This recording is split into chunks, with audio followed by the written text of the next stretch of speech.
And now, tonight's presentation of radio's outstanding theater of thrills, Suspense.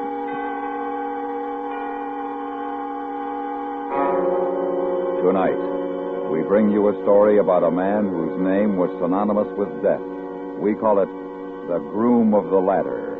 So now, starring Hans Conried, here is tonight's suspense play, The Groom of the Ladder.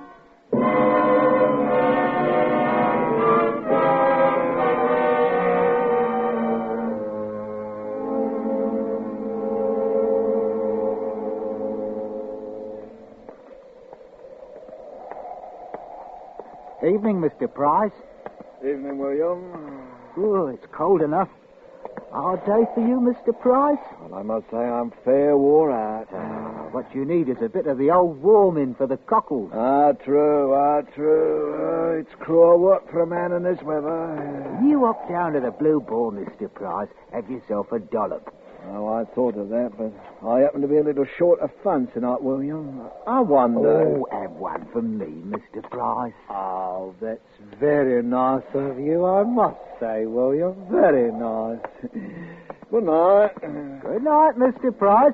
My kindest regards to your wife, Mr. Price. Thank you, William. Ooh, what a dirty dog. I hope they give him what for at the Blue Boar.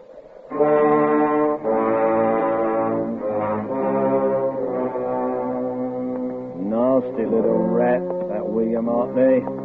I've got to keep an eye on him. Hartley. What right's he got to look at me like that? I know what he's thinking. Get my job. For a chance of that, I'll see him turned off first. God, I got a thirst. Should go home, I suppose. Better be grousing out of all neck. Oh, let her grouse. I got me rights. Blue Ball for me.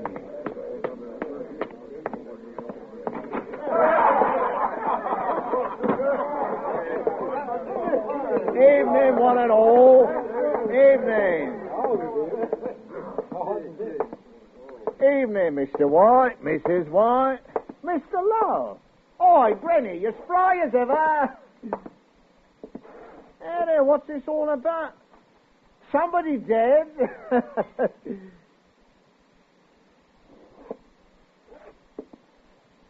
That's the way it is it? Keeper, ale.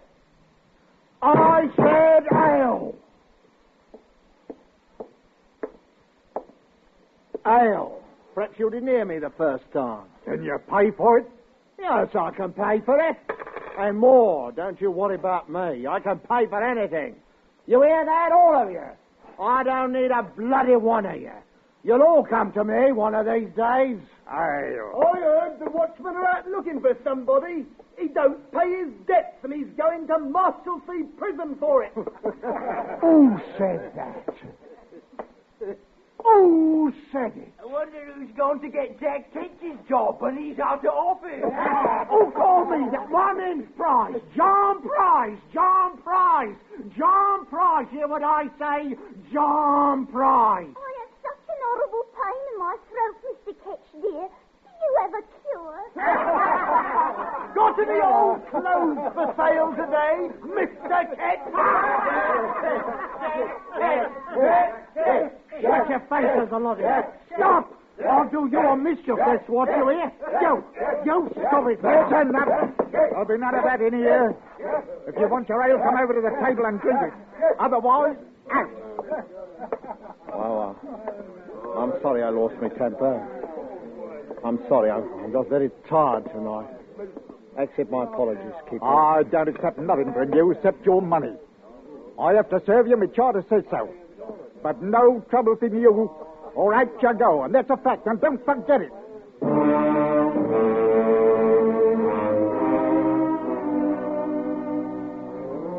Why do they do it? Why, it's always like this. Either they don't say a blinking word or behave in that awful way. Can't they understand? I'm just like anybody else. I do my job, same as anyone. Gets lonely, a man sitting by himself, swilling ale, all by himself. Wish I had some money.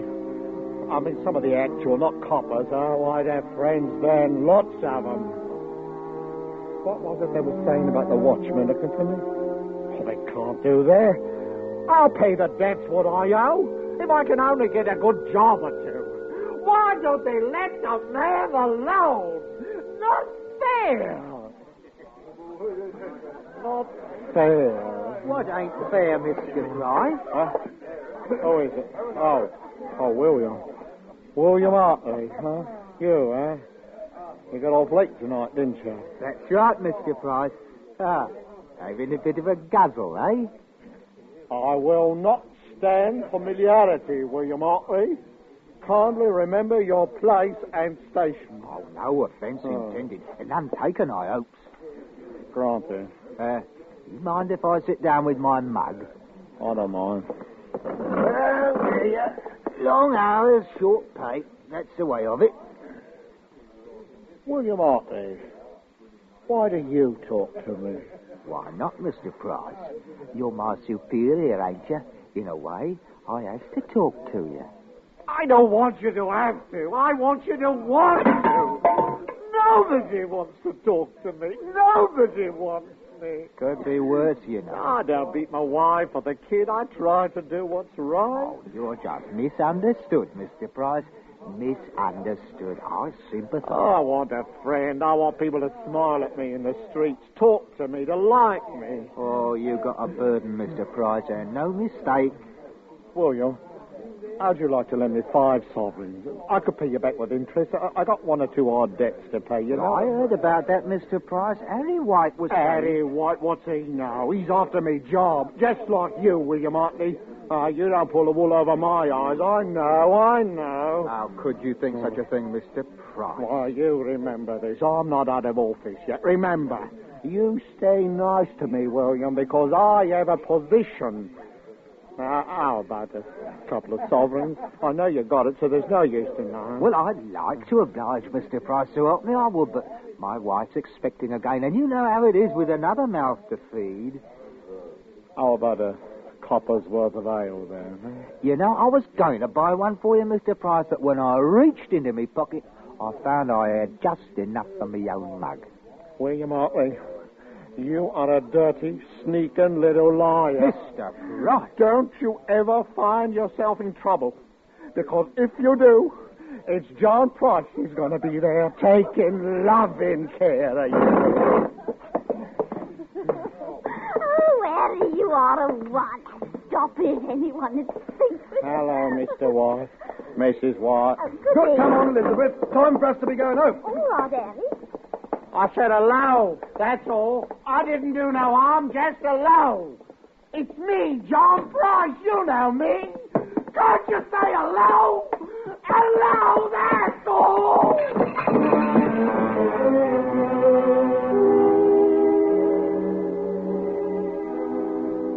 William Hartley, he come to the Blue Ball to laugh at me.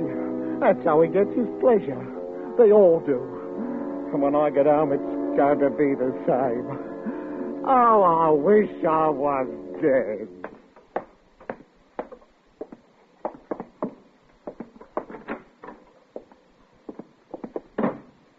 John Price, that's you? Where you been? I had a piece of mutton on the table at 6 o'clock. Hello, Beth. Where's the kid? Where you been? I've told you for the last time I ain't going to... Betty, love. I had a very difficult job today. Like to have broke me poor arm. I swore like a pig. How much did you get? The usual. Hand it over. Now, Beth. I should have known. You've been boozing at the Blue Boar. Spent every blessed penny. No, I was tired, but I thought a sup would help. Sup? I've said by the look of you. Sweetheart, we got a few shillings put by, haven't we? Oh, no, you don't. No, it's desperate, Beth, girl. They'll have me in debtor's prison. I heard them talk tonight. Do you good? No, don't say that. Love, it'll only be for a week, 2 at the most. I got to raise every penny I can. That money's for me and the kid. You don't touch 1 farthing. I'll lose my job. Don't make me laugh. Your job. Call that a job? I'm ashamed. I'm ashamed to have people know me name. Now, Bet, I'm your husband. It's your duty to obey me. You give me what money we got in the house, or I'm going to... Or what? What'll you do, Jack Ketch? Now, Betty... What'll you do to Mrs. Jack Ketch, you murderer? Murderer! My husband. What's he do for an honest living? Why, he's a murderer. No, don't... Mother, what does Daddy do? He's got a lovely job, son. Don't you try me now, No, Betty. your dear old dad turns people off for our bread. Betty. He's Jack Ketch, the public hangman. Betty. Hangman! Oh, Smash!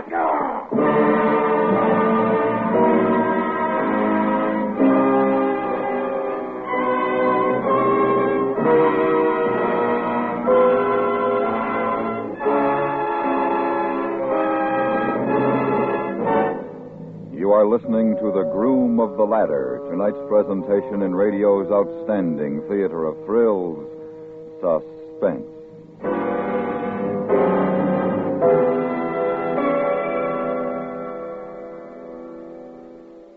There are twice as many radios in the United States today as there were 10 years ago. Every minute of the broadcast day, millions are listening to radio, most of all to CBS Radio, which has all of the top 25 daytime programs and 8 of the top 10 once-a-week half-hour evening shows. Yes, leading the way as it goes and grows are the CBS radio shows. And now we bring back to our Hollywood soundstage Hans Conried, starring in tonight's production, The Groom of the Ladder, a tale well calculated to keep you in suspense.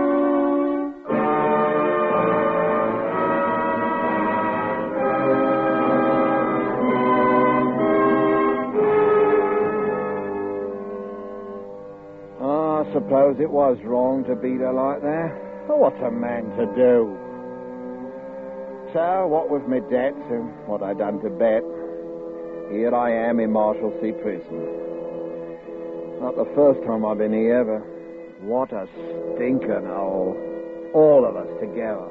The muck of London. Men, women, and dogs. There's one lad, though, that ain't so bad. He come in yesterday. He's got learning.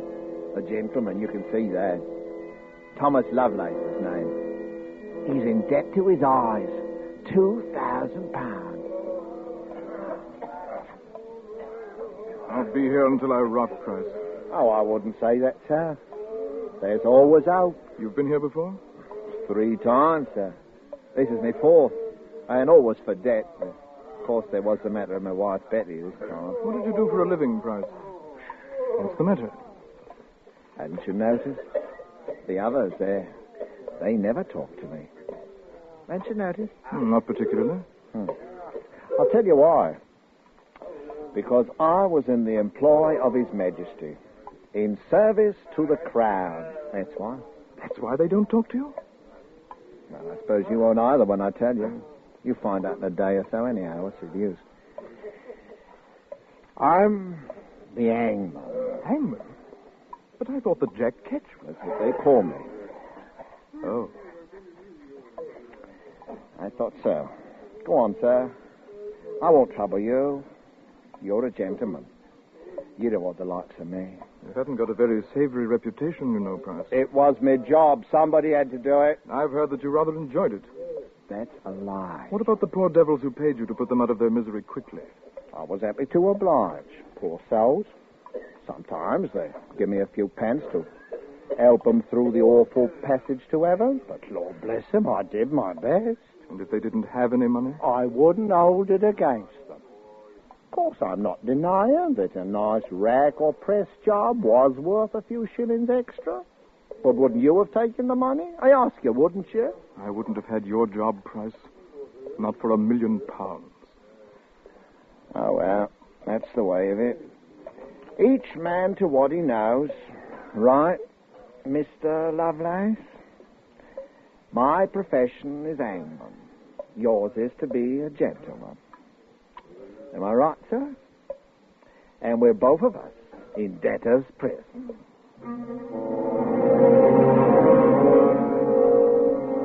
Well, that gave him something to think about. He wasn't so high and mighty after that.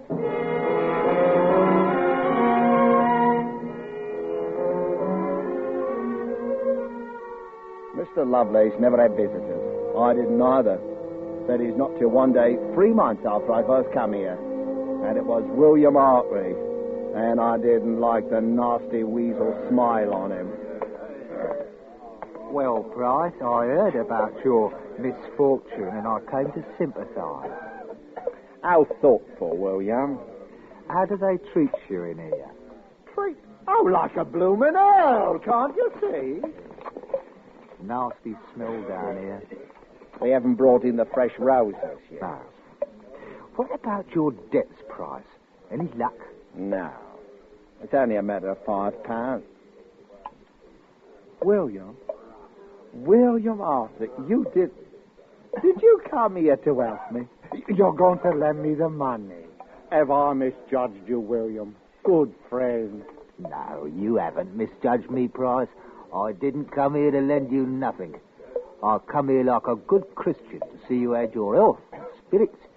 And I brought you a prayer book for your poor soul to feed on. Oh, blimey. Change your ways, Price. Change your ways before it's too late. I'll change the shape of your hand.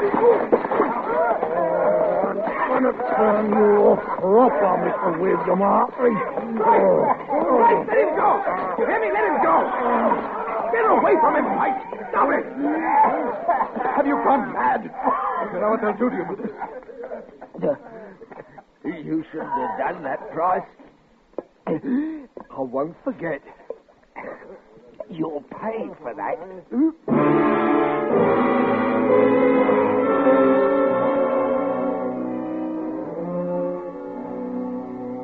I paid 30 lashes and slumgullion for a month. No, I wasn't going to forget William Hartley. Never in all my life. It was Mr. Lovelace who saved me a crust or two of bread when I was brought up from the Black Hole. It was the best meal I ever had. And then things were the same again. The weeks went by. I wrote a song ballad. Mr. Lovelace did the words in writing for me. I called it The Man of Destiny's Hard Fortune, whereby his hopeful harvest is like to be blasted. And nobody bought it, though I still didn't have the money to pay me debts. Then I heard about Betty and the kid. They'd run off and left me. And that's when I made up my mind to get out of Marshalsea. That and William Hartley. Oh, I'd pay a little call on him. I told my idea to Mr. Lovelace one night. Mr. Lovelace? Yes? Come closer, sir. Listen, I'm getting out, see? Now, you've treated me right. I'm willing to take you with. How can you? We've got these chains. It's impossible. No, it ain't. They take him off in the afternoon when we exercise, don't they? All right. That's the time. How? You leave that to me. You want to go with? I'd rather die trying than stay. All right, sir. Now, here's what we do. There's a woodshed next to the gate of the yard. Door's always open. When we have our constitutional tomorrow, we hop in there and wait till it's dark. One of the keepers will see us. Now, there's a new one on. I've been watching him. He's been drunk for a week. Easy as pie. You wait.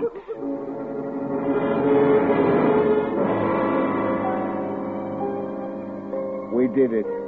Stayed hiding behind the wood till night. Felt funny without the chains on after so long. And then about 10 o'clock, we started out of the shed. I took a thick stick from the wood pile.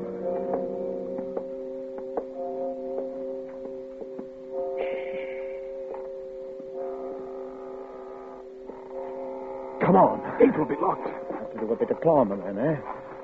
All clear. He's asleep. We have to pass him, supposing he wakes up. He won't.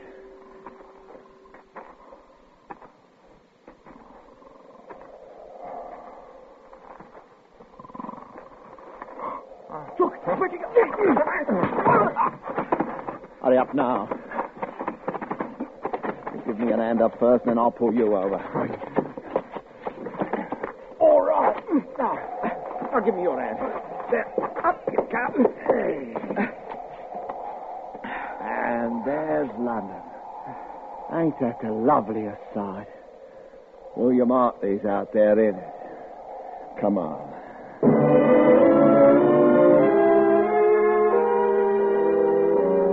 We stayed together till we was well out of sight of the prison. And then Mr. Lovelace said goodbye. I'll leave you here, Price.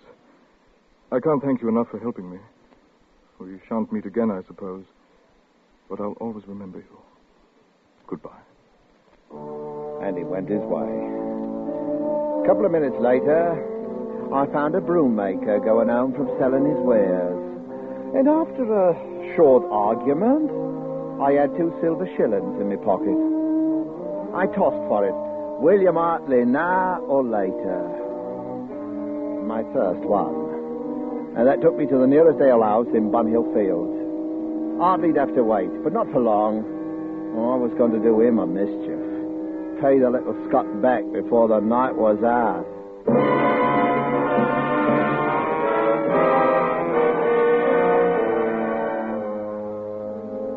It was 2 hours later that I left the alehouse with a lovely swishing in my belly and happiness in my head. Funny thing, I couldn't on the life of me remember what I had to do. But there was something. Oh, his groans was dreadful for to hear, as the stones they pressed upon him, and Jack stood solemn, not shedding a tear, when the... Hello's there. Me, Elizabeth White. Is that you, John Price? I thought you were in Marshalsea. Elizabeth White? Well, I never. What you doing in Bunhill Fields this time of night? Well, I had an order of gingerbread to deliver. No. You frightened me. Oh, me frightened? Oh, I'm all right, you know that. Well, I've had 1 or 2, but nobody can say John Price can't behave like a gentleman. You are wicked. Oh, I wish I was married to a sweet woman like you, Elizabeth. Oh, how I envy your husband. Now, Mr. Price. Well, I apologize. Humbly. Do you hate me? Of course not. I never hated you. It was Harry didn't want me to talk to you. No, I mean, 'cause I'm hangman. You're not any more, anyway. I'm really very gentle at heart, you know. I'm just misunderstood by one and all. I suppose. Elizabeth, I've always had a liking for you. Mr. Price. Have you got a little money put away? We could make it a business arrangement, just you and me, huh? And I'll pay you next month, how's that? Huh? I haven't got anything, Mr. Price. Hold on, now, maybe a shilling or 2. You must have copped something for the gingerbread. Please, Mr. Price, my Harry... But it ain't honourable for a man in my position to be in debt. There's no one to turn to. Come on, I'll pay you back. I swear it, I'm desperate. No, Mr. Will Price. you keep it, huh? Stop it, you'll have the watchman down. Stop it now. Where is it? Give it over, you hear me? Now. No, you don't. I need this, you see. I need it. I told you I'd pay you. Shut it off! Shut it off! Shut it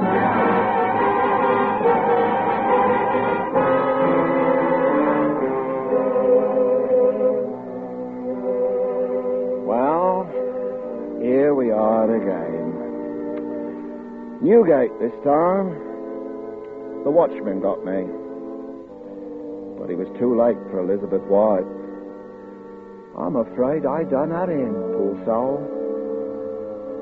I'm to hang for it, so there you are. I can hear them coming for me now. God, I'd like a last swig of something to see me on my way.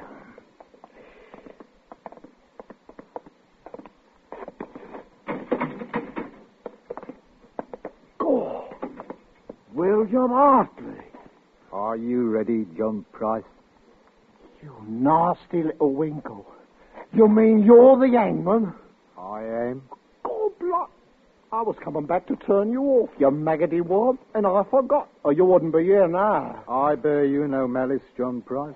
Oh, you won't make no hangman. Not for long, you won't. You wait. You wait. They'll start calling you Jack Catch. You wait. It's my duty. I always knew that someday I'd find my calling to protect the people from such poor wretches as you.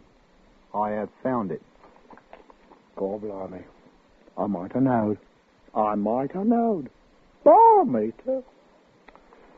Well, I, for one, haven't got a brass farthing for you. My clothes, they won't fetch tuppence. So blast you. I don't want neither. It's me job, John Price. Turning you off is me job, and that's what I'm going to do. You've come to a wicked end, as I knew you would.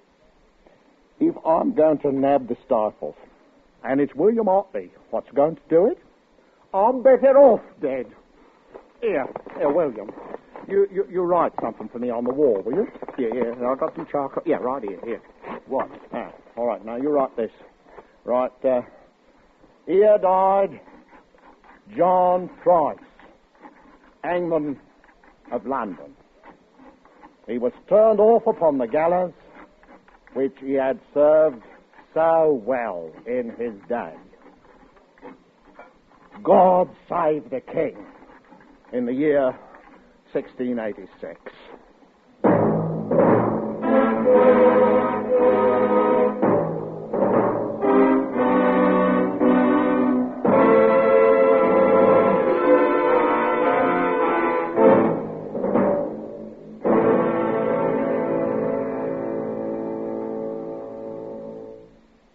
Suspense, in which Hans Conried starred in tonight's presentation of The Groom of the Ladder. Be sure to listen in again next week when we bring you another presentation of radio's outstanding theater of thrills, Suspense.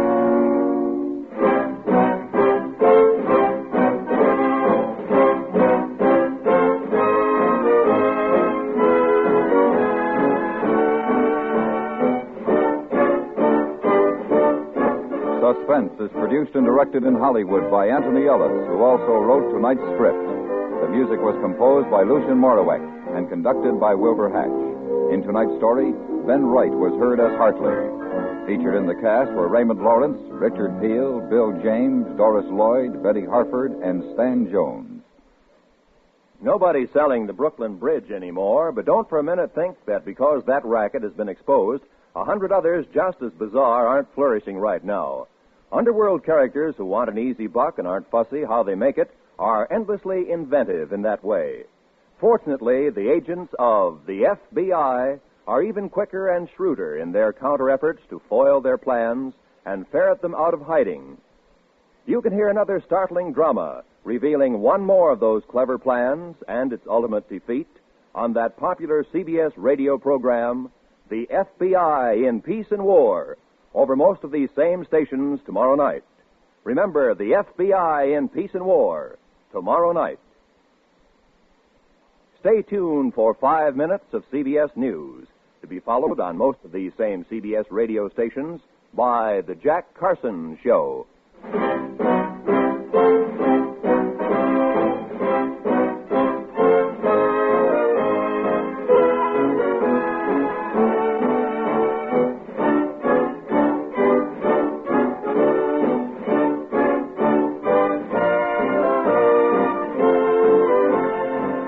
Radio Workshop presents the new and unusual Friday nights on the CBS Radio Network.